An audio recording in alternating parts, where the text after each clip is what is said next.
Bien, salut tout le monde, on se retrouve pour une nouvelle vidéo, la première pour cette nouvelle année, le M2 préparation à l'agrég externe ou M2 PSE. C'est le nom officiel de mon parcours, c'est le parcours préparation supérieure à l'enseignement. Voilà, nouvelle année, après deux mois sans vidéo du coup, parce que, bon, disons que j'avais pas grand chose à dire quoi. J'ai eu ma pré-rentrée le 5 juillet qui s'est bien passé et ma rentrée le 29 août qui n'était pas différent du tout de la pré-rentrée en fait. Donc là dans cette vidéo je vais parler de la rentrée, ce qui a été dit un peu globalement, et de cette première semaine du coup que j'ai eu la semaine dernière, parce que là je tourne la vidéo lundi, la vidéo va sortir du coup aujourd'hui. Voilà. Alors j'ai perdu le fil, je suis plus habitué à faire de vidéos comme ça, donc ça me fait assez drôle. Alors ouais, alors en plus, alors je dois raconter une histoire avant, c'est que j'ai bien failli ne pas être inscrit pour préparer l'agrégation externe finalement. Pourquoi? Parce qu'il y a eu un problème dans mes candidatures et je le savais qu'il y aurait eu un truc, je le sentais. Alors je vais expliquer vite fait, ça va être trop long sinon. Donc j'ai failli me retrouver en M2 recherche, voilà. Pourquoi? Parce que en fait, il faut savoir qu'en L3, quand on fait une candidature pour le master donc à Nantes, eh bien, on est déjà directement inscrit pour ce même parcours en M2. Donc moi, j'avais choisi M1 recherche, analyse probabilité. Bien du coup, en M2, j'étais déjà directement inscrit administrativement pour ce M2 recherche, analyse proba. Et si on veut changer si on veut plus faire ce M2 là, il faut faire une candidature en M1 pour rentrer en prépa agrég ou autre chose. Et c'est ce que j'ai fait du coup il y a un an, en avril 2021. Sauf que comme il était question que je refasse le M1, donc du coup j'ai pas envoyé de. Enfin en fait, il n'y avait pas l'onglet sur le site de candidature, il n'y avait pas l'onglet qui permettait d'envoyer une lettre de motivation et le CV parce qu'il y a eu une erreur de traitement, je sais pas quoi. Donc du coup ça s'est classé sans suite. Mais comme il était question que je refasse une M1, c'était pas grave. Donc l'année dernière, voilà, ça se passe, on arrive en avril 2022 et on me dit que finalement je suis bien inscrit en M2 pour préparer l'agrég. Preuve de la scolarité, ils m'ont même envoyé une capture d'écran et tout ça. Et puis finalement pendant l'été, on me dit que finalement non, enfin bref. Du coup j'étais inscrit en recherche encore, mais comme c'est un peu la faute de la scolarité parce qu'ils m'ont dit le contraire quelques mois avant, du coup ils ont fait passer le truc quoi, pour que je sois vraiment inscrit administrativement en PSE. Donc ça s'est fait mi-août officiellement. Voilà, sinon j'étais parti pour faire M2 recherche. Voilà, super. Mais bon, en vrai, j'en avais tellement marre que peu importe où j'étais, je voulais vraiment être inscrit quelque part quoi. Voilà, et ensuite donc ce qui s'est passé le 29 août là, à la rentrée, donc petit diaporama sur déjà premièrement les statistiques pour le concours. Il faut savoir que l'année dernière ils étaient 35 et il y a eu une vingtaine, il y a eu 24 admissibles je crois, oui, aux oraux sur 35, pour au final avoir 9 admis, voilà. Et généralement, ils ont dit que ça se divise par deux. Mais par contre, ils s'attendaient pas à avoir autant d'admissibles, mais ils pensaient pas avoir en dessous d'une douzaine d'admis quand même. Donc il n'y a eu que 9 admis sur 35 au final, ce qui est pas facile. Enfin, ce qui est assez bas. Donc ouais, ils ont fait le même, enfin comme d'habitude, concours très dur, voilà, ça on savait. Oui, les explications pour les leçons, les espèces de colle, le programme de l'année aussi. Donc jusqu'à décembre, on aura des compléments de cours le matin, sous forme de TD, compléments de cours. En fait, c'est nous qui doivent lire les. En fait, pour la pré-rentrée, le 5 juillet, ils nous ont distribué pour l'été et même pour l'année du coup, parce que c'est des trucs qu'on utilisera toute l'année, qu'on a déjà commencé à utiliser. Ce sont des dossiers de complément de cours et d'exo. Par exemple, voilà, j'en ai pas mal, il en manque encore, ils ont dit qu'il y en aura encore, mais en algèbre, j'ai un poly pour la géométrie affine, l'algèbre sur la théorie des groupes, les groupes cycliques, etc. Enfin, trucs comme ça. Et en analyse, par exemple, j'ai toute l'analyse à une variable réelle. Et donc il y a plein d'exercices qu'on a déjà commencé à faire d'ailleurs. Voilà, et c'est ça le truc, et on nous a distribué tout ça. Ensuite, on nous a parlé des leçons, comment le déroulement de l'année. Donc, il y aura un stage aussi du coup en janvier de 2 semaines au lycée, minimum au lycée, ou classe prépa, voilà. Moi, je sais déjà d'avance où je vais faire, normalement, bah, au lycée où j'étais avant. Bon, voilà, ce serait marrant à faire ça. Les écrits arriveront fin février, début mars. Et ensuite, après ces écrits-là, on enchaîne directement l'école, les leçons, quoi. À fond jusqu'en juin. Et ah oui, concernant les concours blancs, donc les épreuves blancs, j'en ai déjà eu une, 2 jours après la rentrée, du coup c'était le mardi 29. On a commencé les cours la semaine dernière, le jeudi matin. Et on a eu la première épreuve le vendredi de 4 heures. En fait, pendant tout le mois de septembre, tous les vendredis, ça sera des épreuves de 4 heures, type ENS, des problèmes de ENS.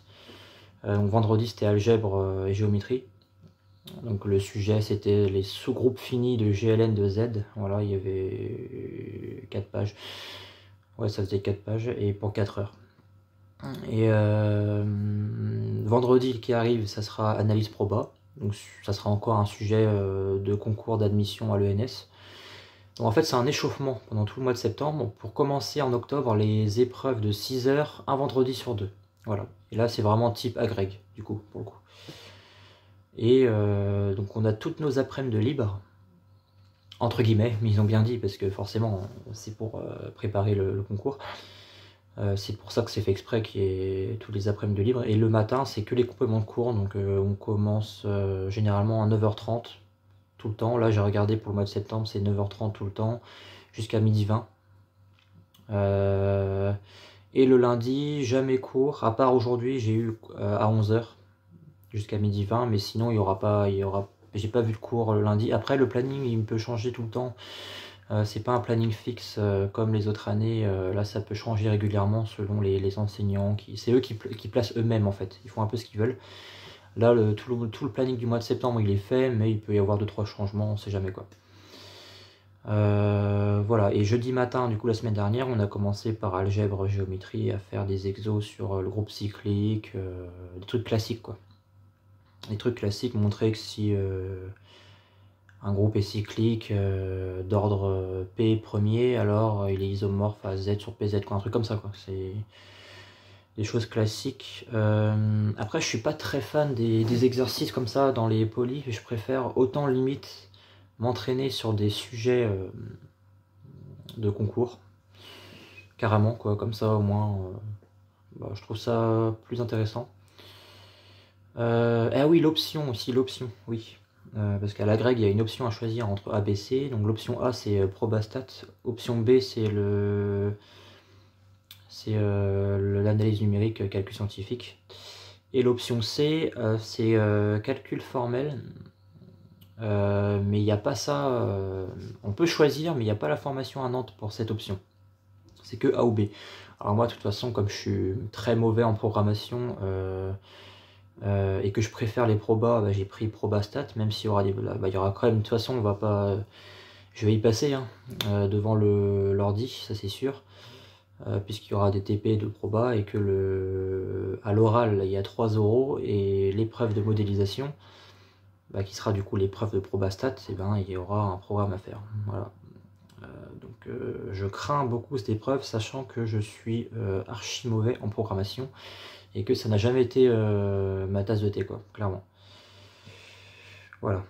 Les options, donc très bien. Donc je disais que jeudi, la semaine dernière, on a eu algèbre géométrie 1h20, et ensuite on a eu analyse à une variable réelle.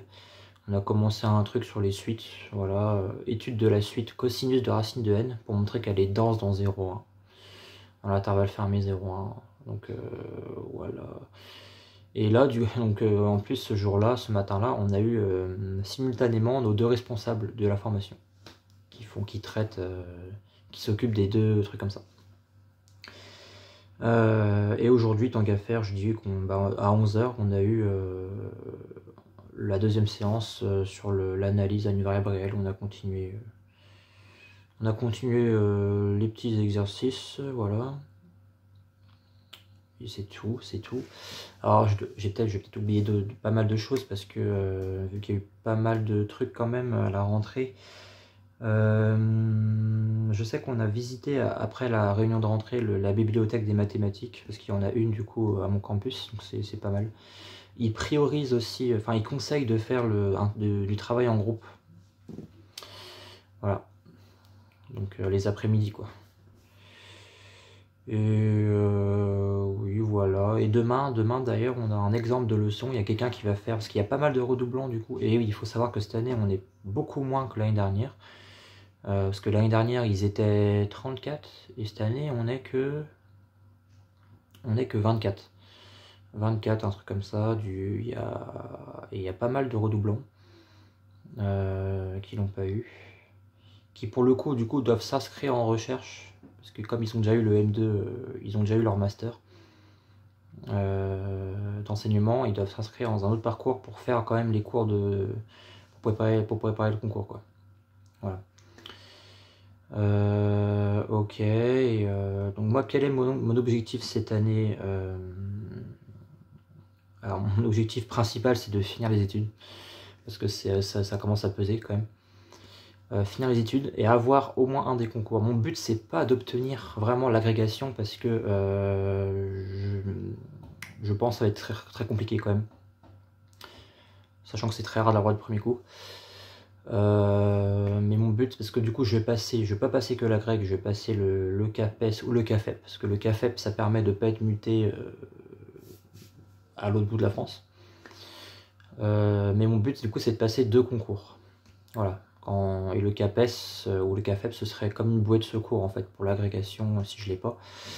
Les oraux se passent à Strasbourg, les oraux de l'agrég, et je crois que pour le CAPES c'est à Nancy, donc vaut mieux ne pas réussir les écrits pour les 2 concours parce que du coup tu vas devoir te faire 2 voyages et payer un bon 500 € quoi, entre Strasbourg et Nancy quoi, sachant que ça tombera pas forcément en même temps, donc ouais. Bon, pour le coup vaut mieux réussir les écrits de l'agrég comme ça au moins, mais bon. De toute façon, en étant préparé à l'agrég, on est encore plus préparé pour le CAPES parce que le niveau est pas du tout le même. Quand on compare le programme déjà du CAPES qui fait que 2 pages, alors que l'agrég ça fait 8 pages déjà, avec énormément de notions, c'est pas la même chose. Voilà. Ok, c'était tout pour moi, du coup je pense que j'ai dit le principal. On se retrouve fin de semaine je pense. Parce que normalement je devais faire la vidéo hier, j'ai pas pu. Mais là j'essaierai de faire fin de semaine du coup, et il faut que je publie aussi le reste de mes sujets que j'ai eu pour le M1, mes examens du M1 de cette année. J'ai des sujets encore à publier sur mon Instagram, n'hésitez pas à aller dessus. C'est sur l'accueil de ma chaîne YouTube, il y a un lien, et sur la photo de couverture je crois. Et vous le retrouvez, ou sinon vous tapez études mathématiques tout attaché, sans accent, et vous me trouverez. Voilà, donc sur ce je vous dis à bientôt, et puis bonne semaine à vous.